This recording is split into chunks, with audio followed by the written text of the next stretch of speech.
Okay. I've been waiting for somebody to meet me to come here, but. Good evening. There we go. We got one. Good evening. Good evening. You're doing better, but not 100% there. We'll try it one more time.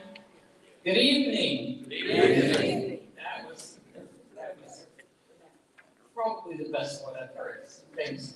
Thank you all for coming out tonight. This is the second program in our winter lecture series for 2025.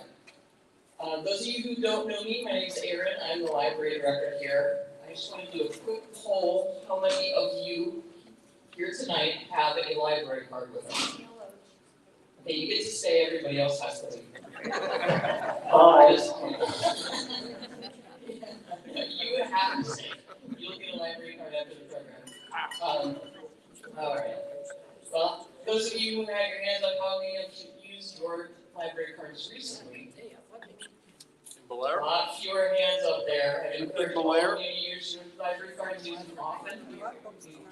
Books like the one you're going to hear about tonight, I have it here. You can also buy this book after the program, $20 for the paperbacks, $30 for the hardbacks. But I still encourage you to get a library card whether you're going to buy a book or not, and to use it.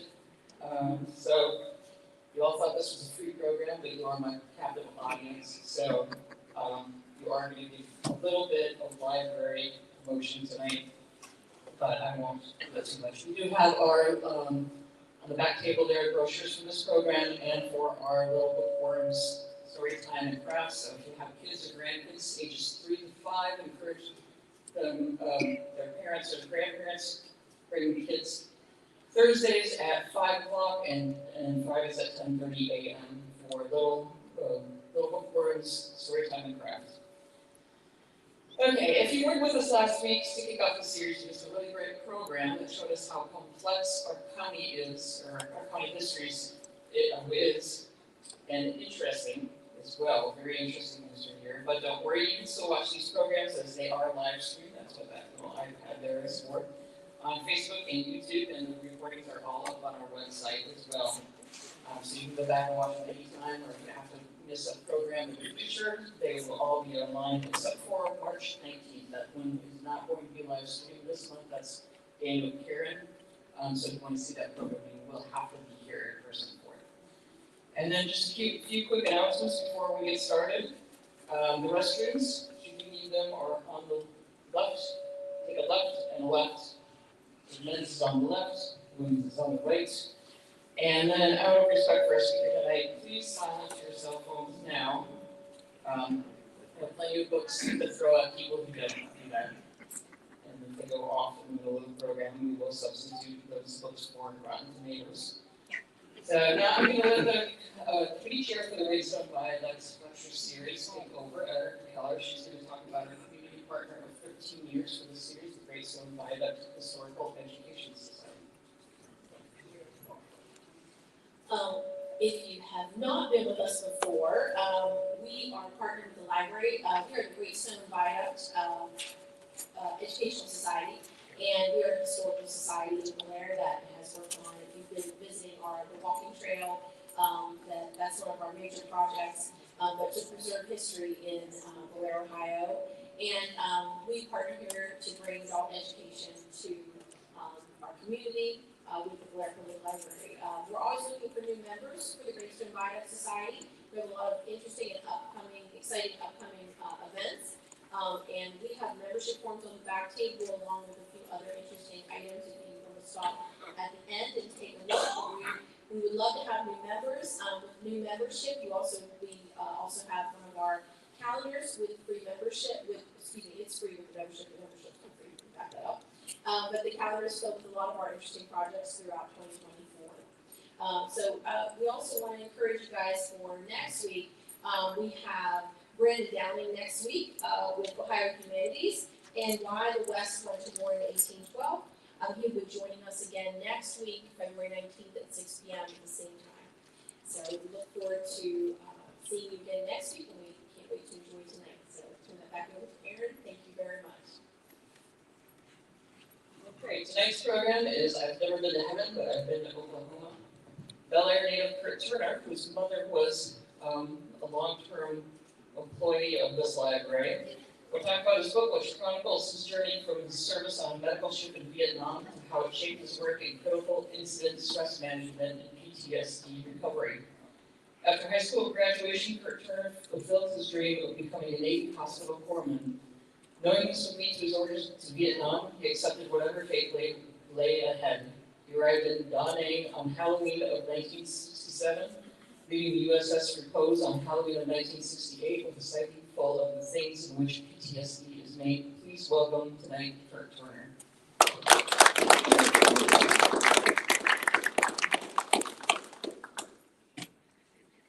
Thank you. I was surprised to see several faces that I recognized. I was shocked to see my cousin Bruce that I hadn't seen for a long time, and not figuring out how he knew me. I was coming here. I don't do Facebook and all that stuff. You know, I'm the old timer that I've lived without that. So when Gay Lucy called me and asked me if I would give a talk, I'm thinking, you know, I grew up in Bellaire, and I know things like this, it used to draw very many people. And I'm thinking, I asked him, I said, well, we're gonna have 5 or 6 people. So I'm really glad to see how many of you showed up, and I just hope by the time we're done that it'll be worth your while listening to me. I did grow up in Bellaire, what we call Crow Hill. From 38th Street from the top to the bottom. We always called that Crow Hill. That wasn't actually a name, but that's what we called it. So I was born at Bellaire Hospital in 1947, and I know none of you would think by my dark hair and all that I was that old yet, but at the time that I grew up in Bellaire, I think population was probably 15,000, something like that. And I can tell you, we never locked our doors at night. We never locked our cars. I mean, never. We didn't know what a lock was. Now, if we were going on vacation or something, that was different.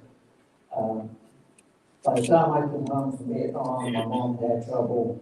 The one street above us started the drug problems in that area.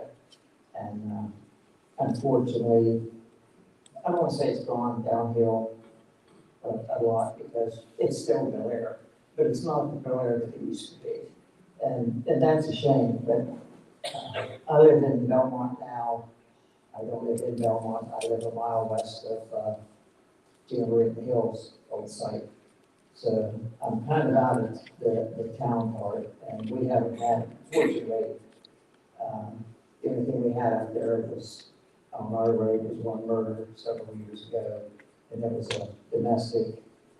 And I know some of you have talked to me tonight about the other murder not too long ago, a special family out there. I would live within walking distance of that house.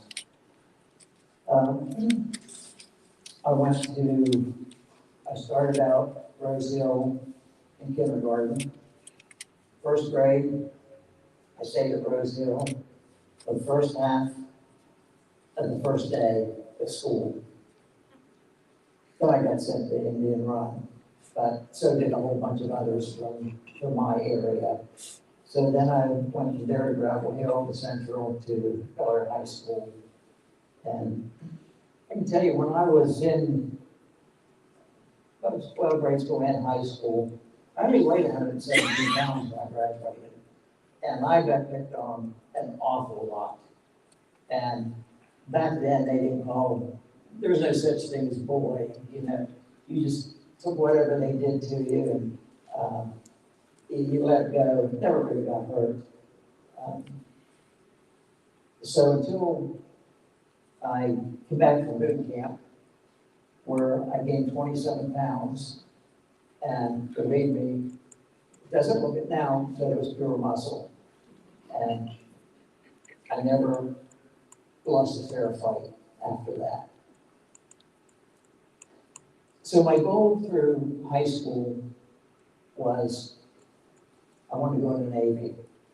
At the beginning, I didn't know why, I didn't know exactly what I wanted to do.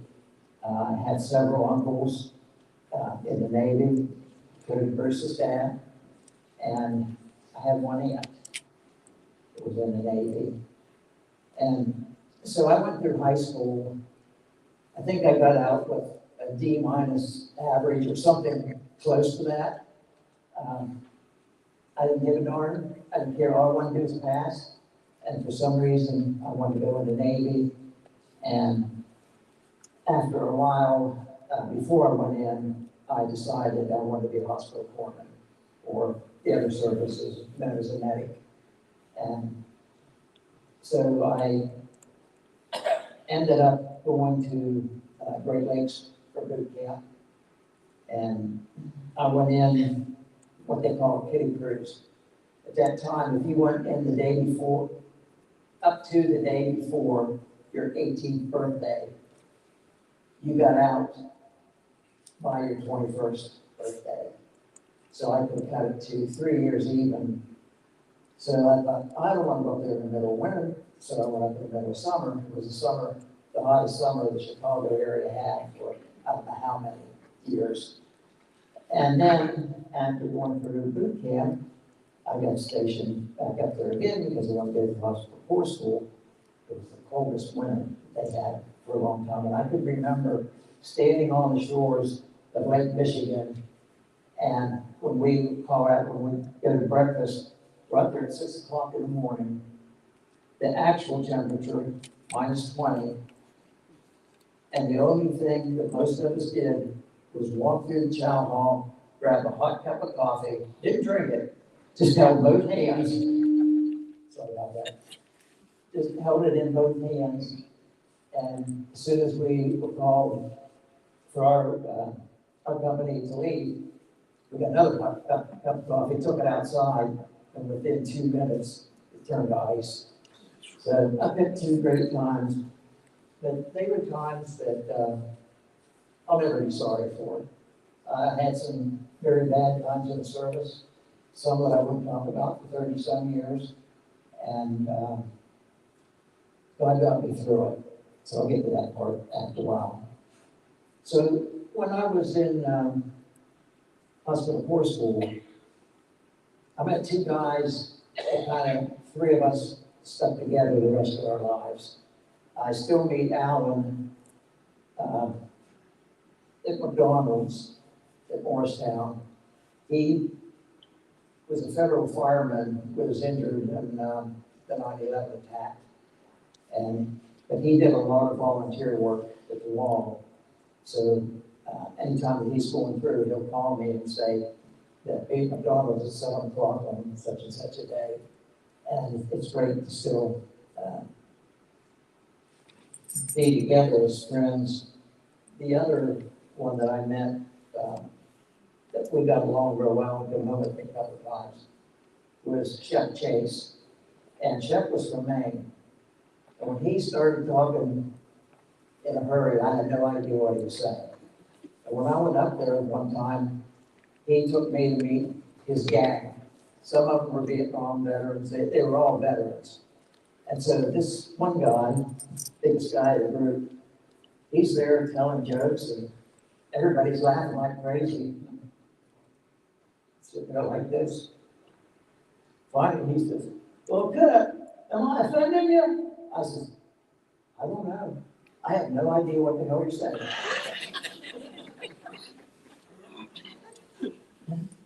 Unfortunately, with Shep, he had a lot of problems. The worst was drinking.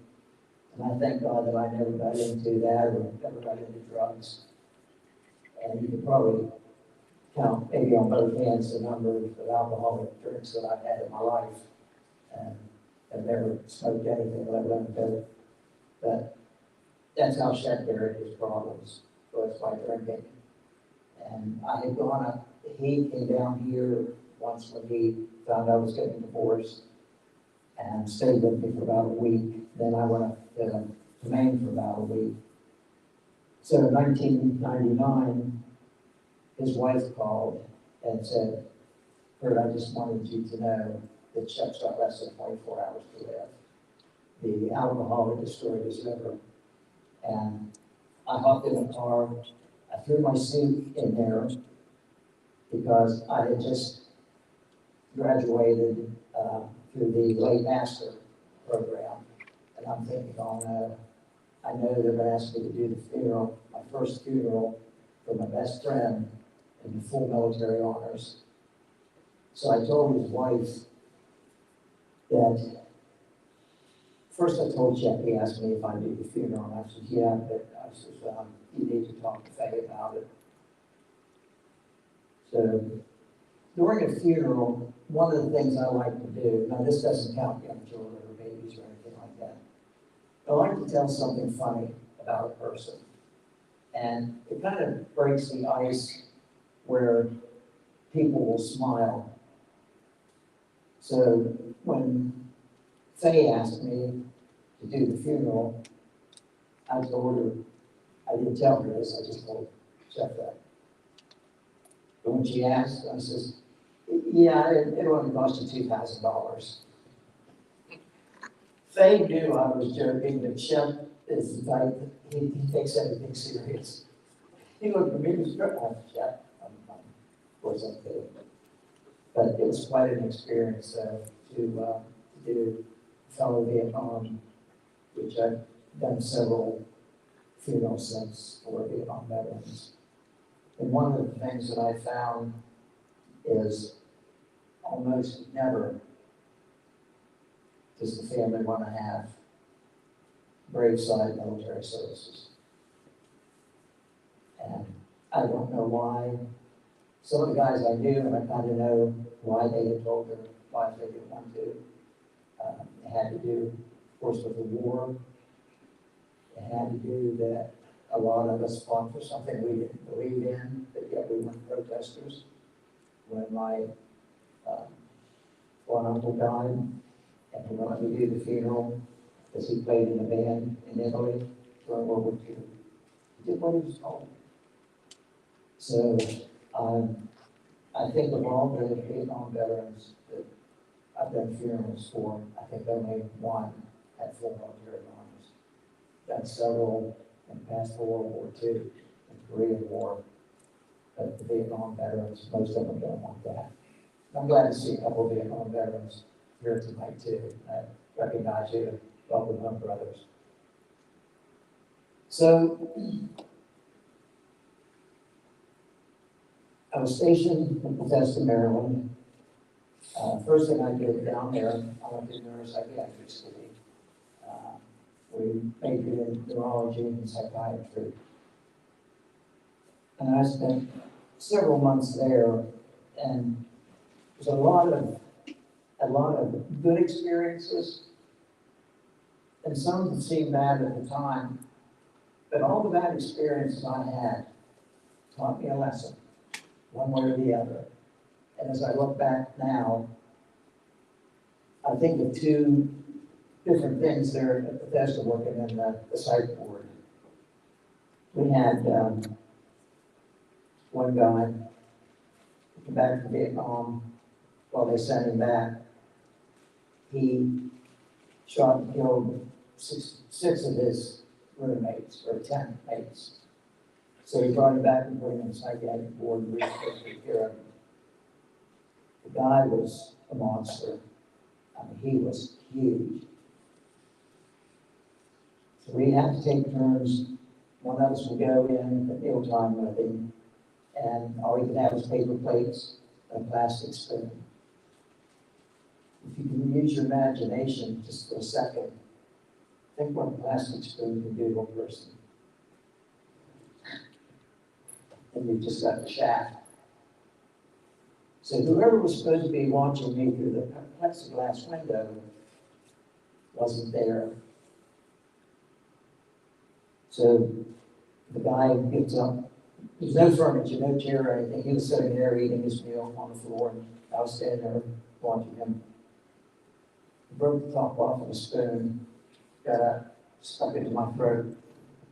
He says, Doc, I can kill you. And I have to say that our psychiatric classes were very, very valuable, because what I told him was, you don't need nothing to do it. You're 3 times as big as I am. He had a smile from ear to ear, and he says, I like you, Doc. So guess who spent the rest of the time while I was there, and with him the whole time. But it was still, I learned.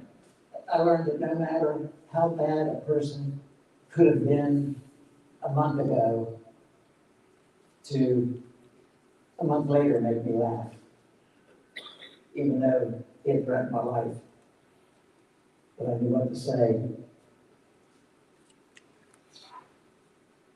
So after going through neuropsychiatric school, I was there from April of 66 to April 67, and I had 13 months left in service. I will say I knew exactly how long I had left, because if we got under 13 months, they're going to send us overseas. So I'm like, 13 months and a week, and I give orders to the hospital ship. And I became very angry with my mother, because most of you, a lot of you will remember Wayne Hayes, our representative, and she got a hold of him and said, Kurt's the sole surviving son. And he told her, that doesn't matter, because Kurt's dad's brother's children are Turners. So I wasn't a sole surviving son after all. And I let her have it. I was not happy that she tried to get me out of going to Vietnam. I knew going as a corpsman and going on a hospital ship, I wasn't going to be out in the middle of the battle. I got the results. And I've told a lot of guys, you know, you've had a worse time than me, because you was right there with your best friend when you got his head run on. I got the results, but I didn't want you to die.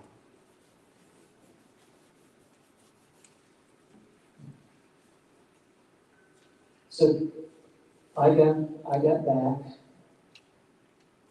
and I got off the ship a day early. We heard so many stories about guys getting killed on the last day of Vietnam. So I was going into Da Nang to catch a flight out of there. I was already booked for a flight. And I got there the evening before. So I asked the guy there at the counter, I said, any way of getting the flight out of here any earlier? He said, what are you doing here today? I'm supposed to be here tomorrow. I said, let's not talk about that. Can I get a flight? So he went back and talked to somebody, and this Air Force lieutenant came out.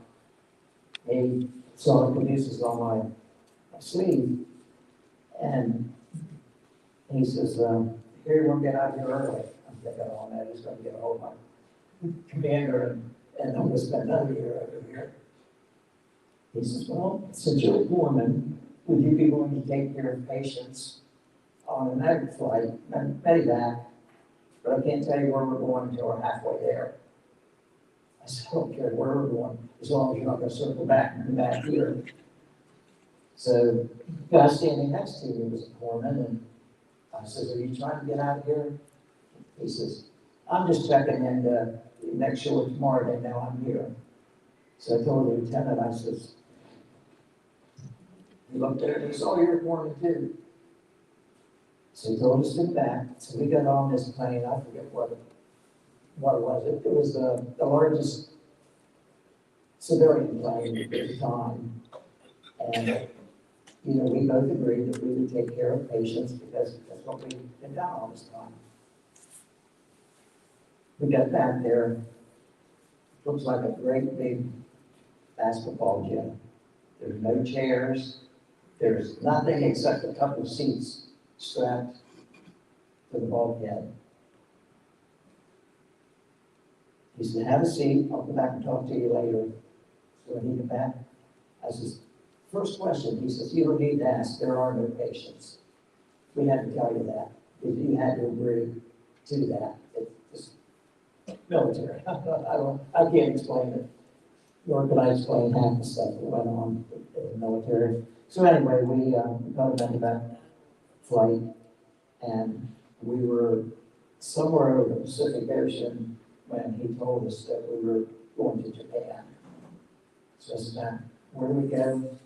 How do I get home from there? Because my original flight, I was to go from Da Nang to, I forget where, and then to Alaska, and get discharged in Alaska. As it was, I got discharged in Washington, and I was there in November, so it was a little bit warmer than what Alaska would probably have been like, even though I would like to have seen Alaska, but anyway, going back to the ship, I had a couple incidents that has remade my life, or whatever you want to call it, that were very, very significant. And the first one, and the first one has never left my memory. So during the Tet Offensive, we had bodies and patients up laying on the top deck, the outside, what do you call walkways? I mean, any place that they could put a patient, we had them there. So we had flight quarters, all the corpsmen, it didn't matter where they worked during the daytime. This was the part that I thought when I went to Vietnam, I work 12 hours a day, have 12 off, because I'm on the ship, I'm not out there. Well, it didn't work that way. We got a patient in. All I could ever remember was a walking wounded. The guy was black. His last name was Williams. That's all I could remember. And one of his comrades walked past him and said, don't worry, Williams, we'll take care of you. You'll be going back to, well, I couldn't remember. So a few minutes later, the doctor came over and said, take him back to the corner. The corner was where we took patients on the stretcher to die, because we didn't have time to work on them, or even if we did work on them. I always remember, first thing we were taught in Corps school was keep as many men and as many guns for as long as possible. Those were the ones that we treated that could go back. Some of the others, Williams would have died anyway. Many years later, I started trying to figure out who he was. I finally got the date, because it was 2 days after Christmas, so I got the date. I pinned it down to, narrowed it down to 4 Marines. And one was from Ohio, one Oklahoma, one was San Diego. I remember where the other was from. And I couldn't come up with where he was from. So I did something that was pretty stupid, but it worked. I hypnotized myself. And I found out Oklahoma is what his buddy said. So I did a lot of research. I finally found his half-sister. She lived in Oklahoma City. And I called. No answer. And I gave up. And so one night, I was just sitting there, it was not late at night, I was sitting there and just the little voice said, try one more time. I did, and she answered. The Oklahoma City bombing, April 16, 1995. I remember the date well, it was the day my mother died. I didn't know anything about the bombing until the next day. But anyway, if you ever see the films of the building after the explosion, to where most of them were filmed anyway, it was off to the right, the street part of the building. She lived there. They weren't allowed back for 2 years. All the stuff they had to do. And they told them, don't eat any of your canned goods because there's pieces of metal and glass that are so small, they can go right through that and not leave a mark on the cover, the paper cover, or the can. So after that, I talked to her for a while and she agreed to meet me. So the first time I was supposed to go, she called me and said that her father was dying. So that put it off to the next year. So that year, I went down. First, I found the cemetery, I found his grave before he went to the family. And spent some time there with him.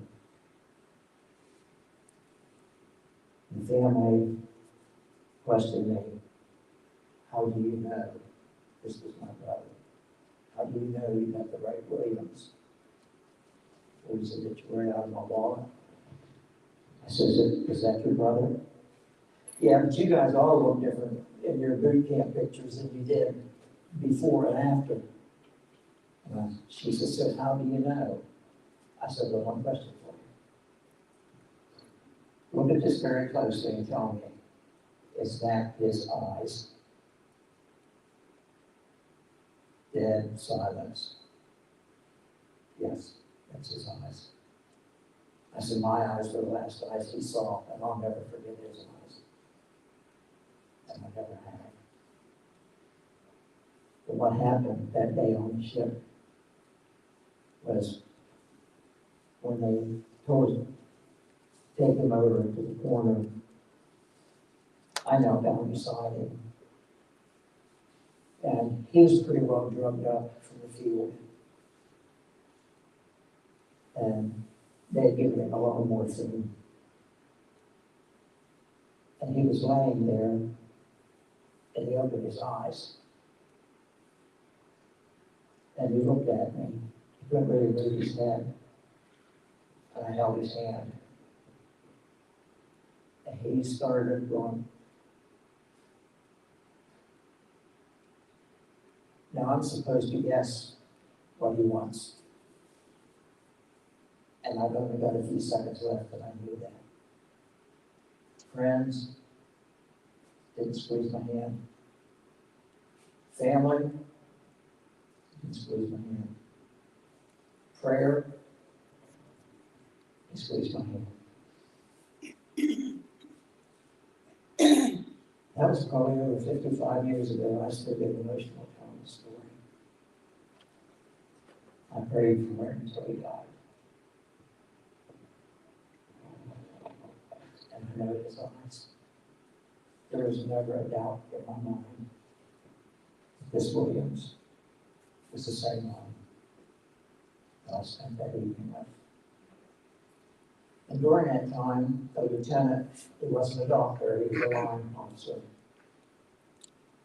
came up to me and he says, Turner, get your back in on flight quarters. We got a whole lot more patients coming in. Well, that's no, sir. I'm staying with him. He's going to tell you one more time, get back over there, and we need you out there. And I said something that was, for me, something that I very seldom use in my life. And I said, you. He looked at me and I said, so. When I said, sorry, you got the message, turned around, walked away. Let me stay there. That was one of the most significant moments in my life.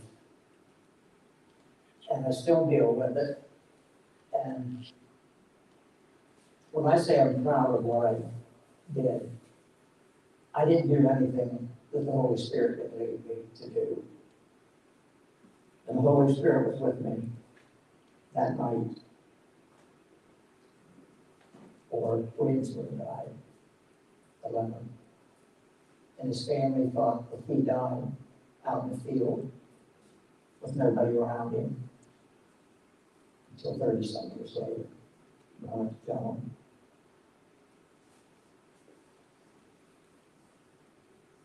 My friends, the United States government, sent his uniform back to his parents. The same uniform he died in. He had a wound in the chest, exit wound through the back. It was amazing he lived that long. They sent his clothes, including his boots, back to the family. I don't know how cool anyone could get. I would have understood it if he had some clothes in a locker back at where he was based and came from. That was okay. If I had any faith in my government before, I did then, and I still do. And I'm not being political. I'm not Democrat, Republican, Independent. I don't care. I don't trust any of them after what I went through. So I get out of the service and got a job there in Block, right up the street here, and worked there for about 6 years until I hurt my back. And from that time on, I've had 3 discs removed in my lower back. Went back to work, broke my neck, and they had hired a guy to come in as a foreman. And they hired, another company hired him to come in to replace a competitor. And it was his doing that I broke my neck. I forgive him for it. I'm not going to go to hell because I hate him.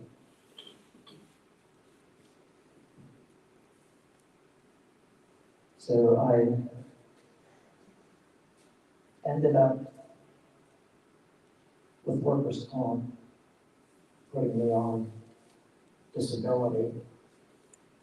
This is after I worked for the county for 7 or 8 years. Eventually I created the welfare department fraud unit. Every program that came through, that was my forte. I wanted to take a new program and I wanted to create it. I might not have been any good at running it. I was just good at creating and setting them up. But I did very well in that position. And all of a sudden, I get a letter from workers' comp saying that I was going to have a hearing. I went up to Bridgeport, and they told me I wasn't capable of working. I said, I cut trees, I cut running firewood, I still do.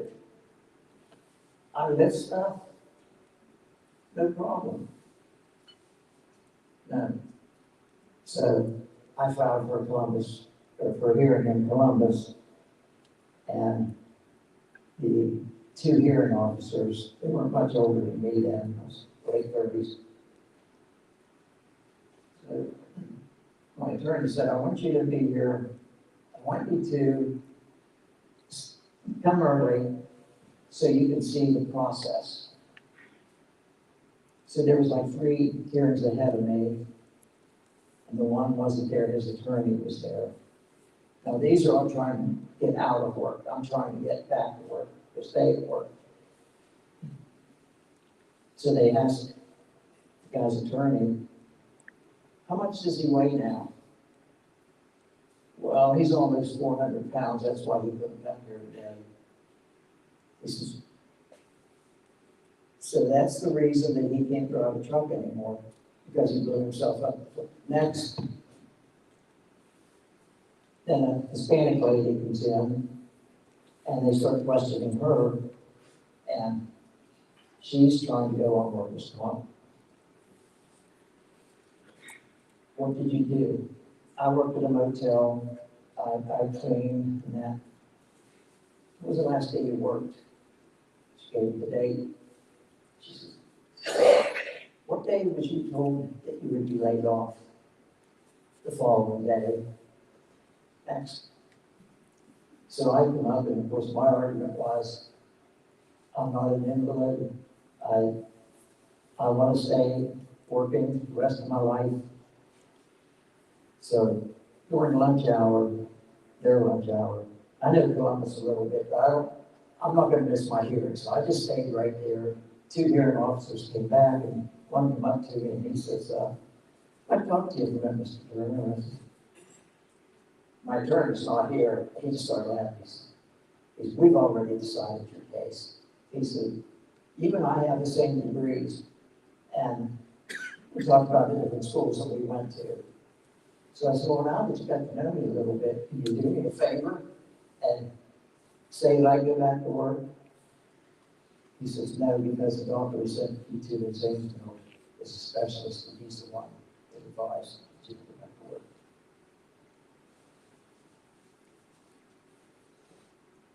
Then came one of the worst times of my life.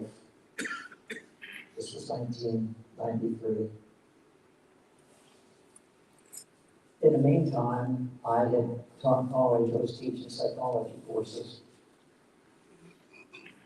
And one of the students, they were all adults, put his hand up.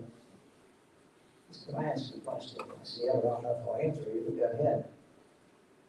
He says, you're a Vietnam vet, aren't you? And it was just like, slapped me right across the face, woke me up. I didn't have to answer. Everybody knew. That was when I really realized that I was suffering from post-traumatic stress. I know a lot of you, probably most of you know somebody that suffers from PTSD. Now that's what I do, is work with first responders and explain to them how PTSD sets in. It's usually not over one thing. It does build in blocks until you build to the point that some take their own lives. Most of them drink, do drugs, whatever. And when I say most, I'm not saying all at all, but you may well know somebody that doesn't. So things really got bad as I got time to sit around and think. And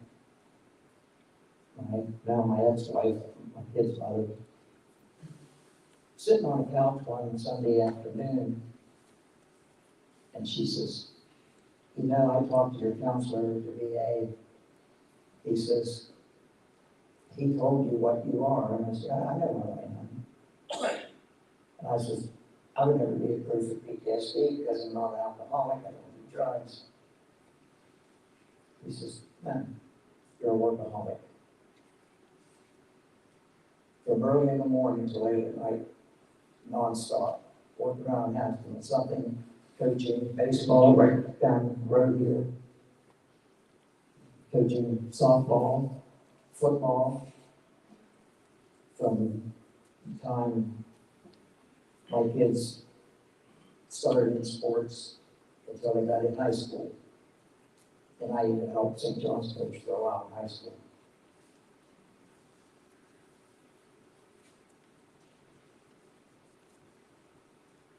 So I finally agreed to start treatment for post-traumatic stress.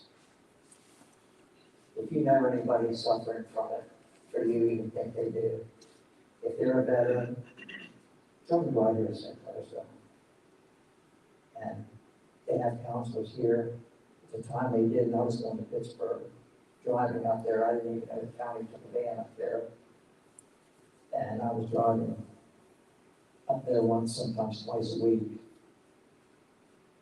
until finally they opened the clinic here in Bellaire County.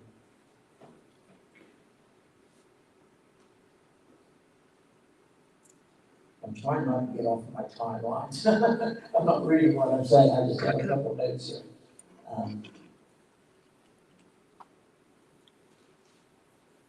So my second wife, who passed away 3.5 years ago,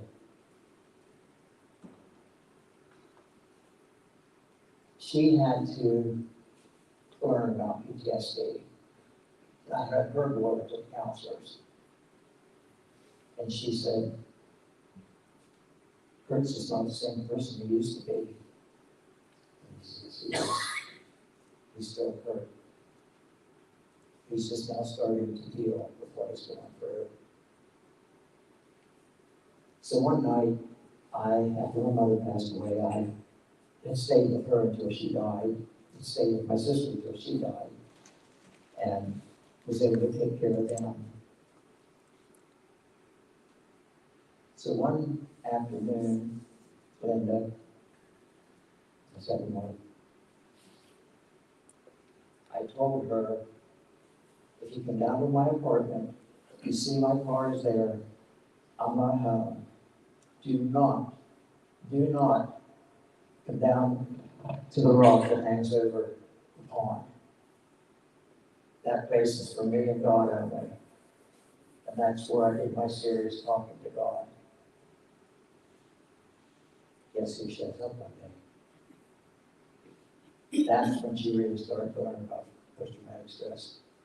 I wouldn't talk to her for 2 weeks. She called. She had the key to my apartment.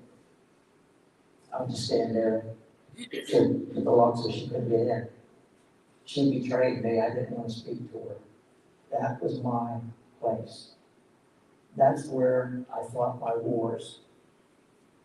And that's where God told me what to do and how to be healed. She learned. She never did that again. It wasn't so much I was angry with her and hated her or anything. It's just the only thing that I told her that I was real strict on. And she let me down. After that, if I was in the house just sitting on a chair, staring off in space, she would come in and say, are you okay? Most of the time I didn't answer, which meant I'm not okay. And she would just say, if there's anything I could do, let me know. She'd walk out of the room. Thank God she learned that lesson. So I got into the critical incident stress management in Belmont County, and Dick Quinlan, who was the head of emergency management at the time, said, you have a master's degree in counseling, don't you? Yeah. He told me that at the directors meeting in Columbus, they talked about this program called CISD at the time, not CISM. And it was assisting fire, police, all first responders, and I'd never heard of it. So I went, I don't know, probably about 9 or 10 different classes, anywhere from South Carolina, Baltimore, Indianapolis, and everywhere in between. So I learned a lot about it, and so I formed a team here in Belmont County. I now do recovery counties here and entire West Virginia, Panhandle. And I always tell people at 911 I don't like them because they like to call me at 2 o'clock in the morning when there's a bad incident, instead of waiting and deciding the next day. The worst one by far, well, I've done 3 debriefings, each of them 3 children died in fire. One, I was called off scene up at Bridgeport. The other 2 were in Shocker County. how I really knew that I learned her lesson was coming home from the one in Bridgeport. She knew where I was going. I got the call at church. I had to drop her off at home and then take off from Bridgeport. And when I got home, I have no idea what time it was that night or the next morning or what. She was standing at the top of the steps. I lived in a twilight house, and she was the steps between first and second floor. I walked up the steps. She didn't say a word. She gave me the best hug that I've ever had in my life. Whether it was this, it was sexual hug, or anything, she didn't say a word. And I couldn't stop the tears. I mean, most people probably never before that. When you go through things like that. The head-on collision up here on Route 7 about 5 years ago. We were called, my whole team was up there. We got called at exactly midnight. And phone rang at the clock was exactly midnight. I kiddingly joke when I say, all I wanted was the old flip phone that the county provided me. I didn't want to text. I didn't need to look at the weather. I could look outside or walk out. I knew it was cold out, it was raining. I didn't want any of that stuff. So all of a sudden they called me over with one of these things. I said, no, I want to keep my flip phone. Well, there was a potential problem that woke them up and told them why I needed to be able to text and take text messages. Because when I was sitting there with someone who they were looking for his wife's body in the creek, in the river, every time my phone rang, it was like that. They wanted to be able to text me. So he didn't even know they notified. Unfortunately, she did drown. So I spent the next day with the family up there.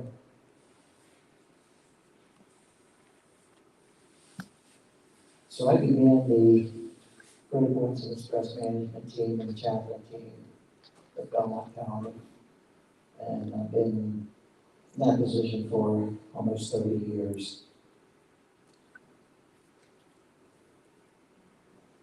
The PTSD, it cost me a lot of things. But the most important thing it cost me was my family. My daughter still hasn't spoken to me. My son went until about 25 years ago, because that was the first time I saw my granddaughter. When I had my mom's car and I didn't need it, and I called him at work and said, if you want it, come and get it. But I'm not giving somebody else the keys to give to you. You're going to take the keys out of my hand. And when he did, I got to meet my own granddaughter for the first time.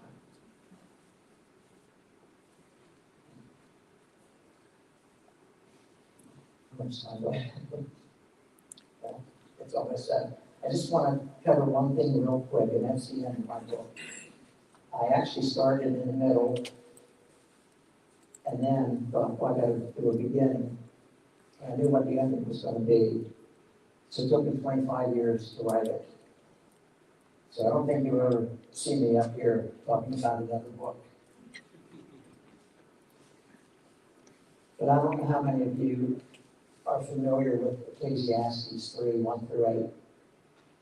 For everything there is a season, time for everything under heaven. I demanded that be put on my book, and they said we can't do it.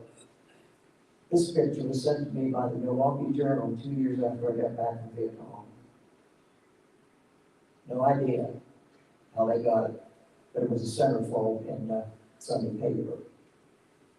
A few years ago, my stepson didn't know about that, he got online, he got the actual photograph and all the negatives. Because, you know, when you can't really click it, click. And the Navy photographer who took the picture, evidently he looked up to see who that was. I got a kick out of finally figured out. My mom, she looked at the book, the one on the right, and the tall guy holding the bottle of IV. I can't forget his name. Bob Dylan.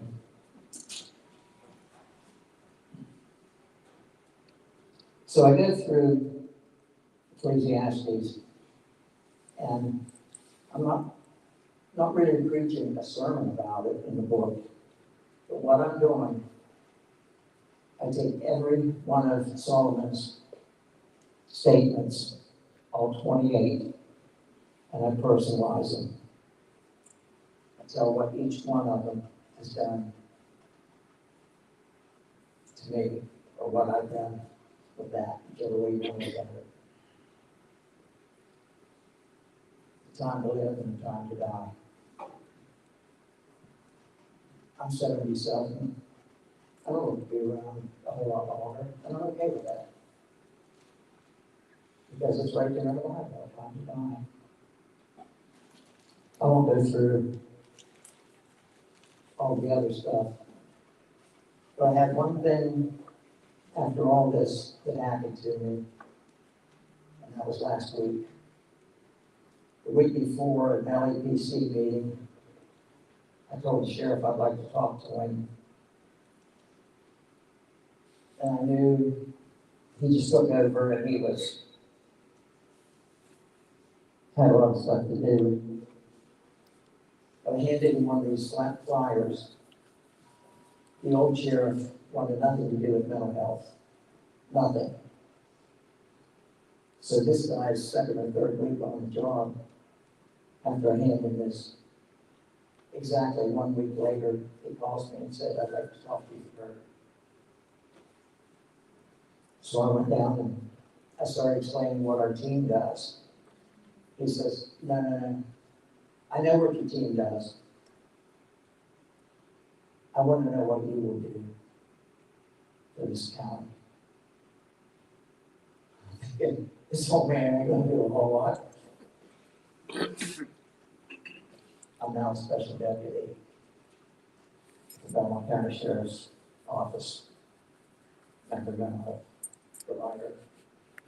After all these years that I talked to different sheriffs and they just didn't believe in that. He wants his people taken care of after a bad scene. So I want to say I'm proud of that commission, but again, I give it all to the Holy Spirit. That's who's behind everything else that I did, everything that was good for me, and many of the things that were bad. The worst thing was in Tokyo. That wasn't on my way home. This was on R&R. I'll read that to the book if any of you want to read the book. If not, it's something I don't openly talk about, but I wrote it anyway because I want the reader to know that I'm telling the truth. If I would tell that part of the story, I think everybody knows I'm telling the truth. Any questions? Oh, come on. Well, What are your duties as a deputy? What are your duties now as a deputy? What I do as a deputy? Yeah. Okay, thank you for asking. I wasn't real clear on that. As their mental health provider, I will see, usually what we do now is groups after a bad call. But with them, I'll be talking one-on-one. I'm not sure where it will be. We can go have a cup of coffee together, they can come out of my house, as long as it's not a female. I ain't getting into any of that stuff. Or the sheriff said he'll find a place to put us.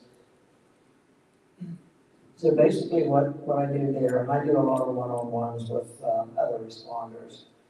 And just, my goal is to tell them, you did what you had to do.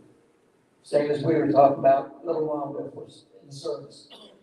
We all did what we were told to do. Most of us did. And when you have to kill somebody in the line of duty, our discussion was that I know the Bible says, and it's a command, thou shalt not kill, and I don't want to change the Bible. But when people come up to me that had to kill somebody in a war, a deputy, police officer, I'll tell them that I think the Bible has been rewritten and interpreted so many times that I think what was really written is, thou shalt not murder, not thou shalt not kill. Because in war, you don't look somebody in the eyes and say, oh, I'm not going to shoot you because of my religion. You think of that later. So that's what I do is after a fact. And a lot of times is I talked about the building blocks with PTSD, you get it here, and finally you can't handle it any longer. So that's what I'll be doing with them is most of them will be one-on-one. Now they have a bad scene or several, I'll do that. But my plan is trying to prevent post-traumatic stress. The sheriff is telling me that they got a bunch of young kids out there because they have to work 32 years in order to get a full pension. So they used to get guys in their 30s and 40s that had a whole lot of experience, and now there's these young kids. So that's probably who I'll be talking to a lot. Did that answer your question? Yeah, I was wondering about crisis calls. Do you do anything like that, or do they do? Crisis call? Yeah, when there's a crisis call and it's a mental health kind of thing, and maybe they send somebody with mental health like yourself. Yeah. Yeah. Yeah, I've done several of those. I've gone with the family while they're searching for somebody. It was very obvious they committed suicide. And one of the things that I do, and I've done that for years, is I'll go to the incident commander, because I don't do anything without being called by an incident commander. I don't just walk in and say, I'm going to do this. I have talked to a couple of people who were suicidal. They didn't do it at the time, whether they did it later or not, I don't know. But one of the things, and it's just because of my education, not that I'm that smart, but when you get a search going on for somebody that's committed suicide, and they'll tell you, oh, we had dogs, they went there, they went out on a boat on the river and had to get there, and that body was, no, they're not. They're up on the hill, not too far from the house. The hunter found the guy the next deer season. It's only a couple hundred yards from the house. So a lot of them with suicide had to deal with the family and first responders. I have been called out a couple of times when law enforcement had somebody that was suicidal and they didn't have to talk them down. So yeah, I'm not called real often for that, but I have been, and I do offer that service. Any other questions? I thank you for being an attentive group and for showing up tonight. Thank you.